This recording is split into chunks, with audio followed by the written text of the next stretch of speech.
幾百名美孚新村第8期嘅居民發起抗爭行動，不滿發展商喺附近興建一棟20層高嘅樓宇，擔心有屏風效應。有業主更加計劃提出司法覆核，禁止地盤發展。郭麗婷報導。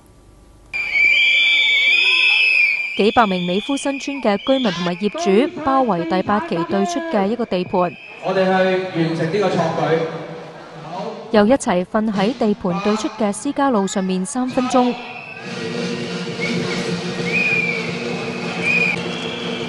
佢哋不滿發展商計劃用當初起第8期嘅時候未用盡嘅地積比率，將一幅原本係石油庫嘅用地起20層高嘅樓。有居民擔心造成屏風效應，又不滿發展商事前並冇諮詢佢哋。賣咗都唔講俾我哋啲居民聽㗎喎，咁你話係唔係離譜啊？根本我哋只係求安居樂業嘅啫。我哋俾個大業主出賣咯，嗰條咁嘅路點解未經我哋同意就賣咗俾人呢？發起行動嘅關注小組話，佢哋會抗爭到底。我哋係不顧一切，堅決咗佢起樓喺咁近民居嘅地方。我想象唔到發展商點可以起樓。佢哋已經揾咗1名業主代表申請法律援助，計劃向政府提出司法覆核，禁制地盤發展。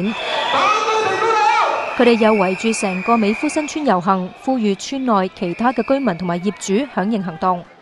關注小組話喺美孚新村第8期一共有超過10萬尺嘅剩餘地積比可以用嚟起樓，咁擔心先例一開，好似富有堂呢啲由大業主所擁有嘅設施，日後都可能會成為高樓大廈。呢一幅地皮原本係石油庫，96年由庫搬遷之後，地皮一直空置。美孚新村第8期嘅業主曾經要求政府以地換地，但係一直唔成功，直到09年地皮被圍起圍板，先至知道要起樓。居民發起抗爭行動，包括24小時看守地盤，唔俾工人開工。立鳳頻電視記者郭麗婷報道。